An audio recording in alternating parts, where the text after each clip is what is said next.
ஸ்தேவான் கண்ணை மூடும் போது ஸ்தேவான் கண்களில் இருந்த காட்சி தன் சகோதரர்கள் கையில் இருந்த கல் அல்ல, மூத்த சகோதரர் வரவேற்க எழுந்து நின்றது.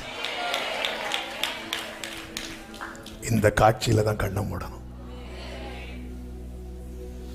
ஆமே, இந்த காட்சி கண்ணுக்குள்ள இருந்தாதான் அவர்களை மன்னிக்க முடியும். இன்னைக்கு நம்ம கண்ணுக்குள்ள வேற ஏதோ காட்சிகள் இருக்கிறதுனால சிலரை மன்னிக்க முடியல. இந்த ஸ்தேவான் மன்னித்து மரித்தான். மன்னிக்காம மரித்தா இயேசு அப்படியே உட்கார்ந்துருவார், போக முடியாது. ஆமென். இயேசு மன்னித்து மரித்தார். ஆமென். மன்னித்து. அப்ப கேட்கலாம், அப்ப நம்ம சாகிறதுக்குள்ள மன்னிச்சா போதும்.